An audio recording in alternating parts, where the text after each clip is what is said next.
વડોદરા શહેરના નવાયાર્ડ ખાટકી વિસ્તારમાં વધુ એકવાર એસઓજીને શંકાસ્પદ ગૌમાંસનો જથ્થો પકડી પાડવામાં સફળતા મળી છે। નવાયાર્ડ ખાટકી વાડમાં છેલ્લા ઘણા સમયથી ગૌમાંસ તેમજ અન્ય પ્રાણીઓના માંસનો મોટા પ્રમાણમાં વેપલો થતો હોય છે, ત્યારે પ્રાણીઓના માંસના ધંધામાં ગેરકાયદેસર ગૌમાંસનો પણ ધંધો થતો હોવાનું સ્થાનિક લોકોમાં ચર્ચાતા રહ્યું છે। ત્યારે વધુ એકવાર પ્રાણીપ્રેમી મહિલા નેહા પટેલને નવાયાર્ડ ખાટકી વાડમાં ગૌમાંસનો મોટા પાયે જથ્થો હોવાની બાતમી મળતા જ નેહા પટેલે એસઓજીની ટીમને સાથે રાખીને નવાયાર્ડ ખાટકી વાડ ખાતે રેડ કરી હતી। આ રેડ દરમિયાન એક મકાનમાંથી શંકાસ્પદ 80 થી 90 કિલો જેટલો ગૌમાંસનો જથ્થો મળી આવ્યો હતો, જે પોલીસે કબજે કરીને આગળની કાયદેસરની કાર્યવાહી હાથ ધરી હોવાનું જાણવા મળ્યું છે। ત્યારે વધુ એકવાર એસઓજીની ટીમે આ સ્થળ પર રેડ પાડતા ગૌમાંસનો ધંધો કરતા વેપારીઓમાં ફફડાટ વ્યાપી ગયો છે। નેહા પટેલ, પ્રાણી કૃતા નિવારણ સંસ્થા SPCA, જેના અધ્યક્ષ આપણા કલેક્ટર શ્રી છે વડોદરા જિલ્લાના, અને હું મંત્રીની જવાબદારી છે।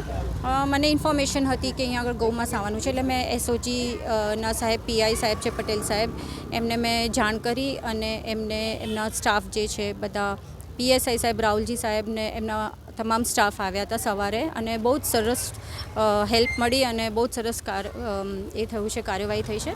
અને આ ઇલીગલ છે। આપણે અગાઉ આ ચોથી રેડ છે અહીંયા આગળની, અને પહેલાં પણ અગાઉ આપણે બહુ બધું ગૌમાંસ પકડેલું છે। અહીંયા આગળ 8 વાહનો જપ્ત કર્યા હતા, અને આજે તમે દુકાનો જુઓ છો એના શોટ લઈ શકો છો, એ બધા સીલ કરેલા છે કોર્પોરેશન, તેમાંથી પણ ગૌમાંસ મળી આવ્યું હતું આ એરિયામાં।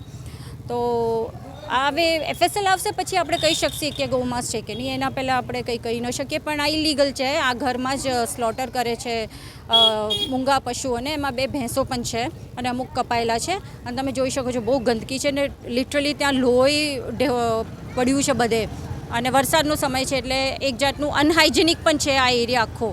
તો આ અનહાઇજેનિકના લીધે આ એરિયામાં બધું થોડું જોવું પડશે કોર્પોરેશને, કેમ કે બ્લડ ને ફ્લેશ ને બધું પડ્યું હોય છે અહીંયા આગળ ખુલ્લેઆમ। ખાસ કરીને વાત કરીએ તો ચોથી રેડ છે, પણ ચોક્કસ કોઈ જે પ્રકારે કાર્યવાહી થવી જોઈએ તેવી થતી નથી, તેવું માનો છો? ના, થાય છે, પણ હવે જે કાયદા બનાવ્યા છે, જે એમને છૂટ મળી જતી હતી ખાટકીઓને ગૌહત્યારાને, એ હવે થોડું લગામ લાગશે। એટલે સરકારે એના માટે જ બધા નવા કાયદા બનાવ્યા છે, જેથી જીવ રક્ષા થઈ શકે। એ જે છૂટી જતા હતા, અમુક બારી હતી, ખુલ્લી બારી મળતી હતી એમને, એ હવે નહીં મળે। હવે જે નવો કાયદા પ્રમાણે હવે જે થશે પ્રોસેસ, એનાથી આપણને ખબર પડશે કે શું રિઝલ્ટ મળે છે, અને બીજું 3 વર્ષની અંદર જ જે છે બધું કેસ સોલ્વ કરી દેવાનો। તો આવકારીએ છીએ સરકારનું જે કદમ છે, અને પોલીસ પ્રશાસન તો હંમેશા સપોર્ટ રહ્યું જ છે વડોદરા જિલ્લામાં। જ્યારે પણ આવી જીવદયાની કોઈ વિષય આવ્યો છે તો એ લોકોએ હંમેશા સપોર્ટ કર્યો છે આપણાને। Thank you so much.